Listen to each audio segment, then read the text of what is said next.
Esse tipo de equipamento, economicamente, é muito viável. Por que ele é viável? Quem é mais antigo, né, quem tem mais idade, vai se lembrar que antigamente todo cartão de visita, qualquer pessoa que ia fazer cartão de visita, que atualmente nem é tão mais usual, mas esse cartão de visita vinha o nome da empresa, o nome da pessoa e muitas vezes embaixo estava escrito sede própria. Por que vinha isso? Porque me dava uma demonstração de uma empresa sólida, segura, que ela tinha capital para ter uma sede própria, então era muito usado isso. Hoje em dia, essa retórica, esse tipo de apresentação já não faz muito sentido, porque a modernidade está tendo muita transformação e o que é verdade absoluta hoje, daqui 5 anos, 10 anos não vai ser. Então eu vou dar um exemplo, por exemplo, quem tem um e-commerce, né, uma distribuidora de e-commerce, essa pessoa ela deve ter um galpão num lugar estratégico, aonde toda a mercadoria que ela vai distribuir, que foi vendido, chega nesse galpão e rapidamente ela tem que ser distribuída naquela região. Só que isso, aquele ponto que é escolhido hoje, talvez daqui 5 anos já não seja o ponto ideal.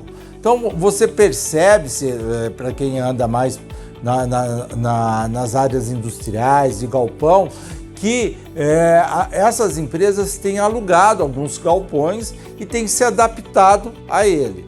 Se você, num caso desse, tem um equipamento com essa flexibilidade, você pode alugar simplesmente um terreno, você monta o equipamento com toda a infraestrutura dele já levada pronta,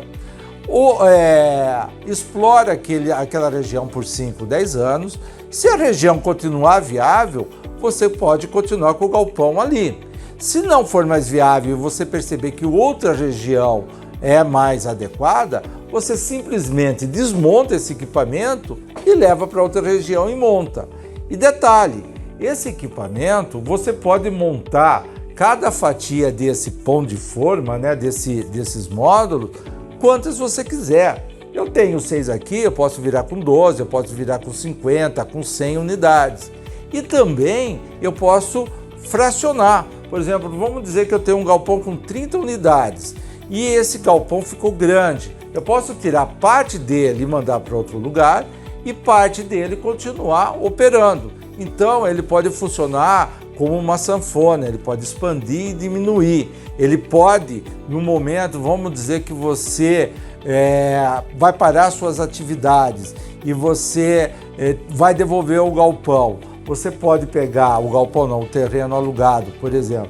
Você pode desmontar isso e em um pequeno espaço armazenar. Você não precisa deixar esse galpão de 120 metros quadrados montado. Você pode deixar esse galpão armazenado, desmontado. Então, com isso, você potencializa o uso do teu equipamento e você também facilmente consegue fazer as transformações. Se eu quero nesse galpão pôr uma janela no lugar desse painel, eu tiro esse painel, ponho a janela e guardo o painel. Amanhã depois eu não quero mais a janela, eu tiro a janela e coloco o painel. Ou seja, você tem toda a flexibilidade do mundo para utilizar esse equipamento.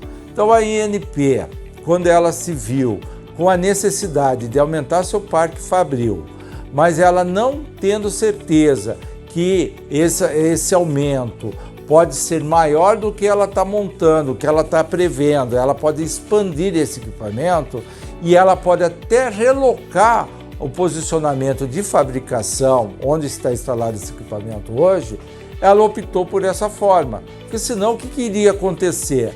Vamos dizer que o lugar ficou pequeno, eu teria que expandir. Ou eu vou ter que dar outro destino para o galpão, se fosse de alvenaria, se fosse de concreto armado, uma construção convencional, ou deixar lá um depósito que ia estar cheio de entulho que não ia valer nada, ou eu simplesmente desmonto e monto esse equipamento em outro lugar, maior, menor, do jeito que for necessário. Mas o importante é, quando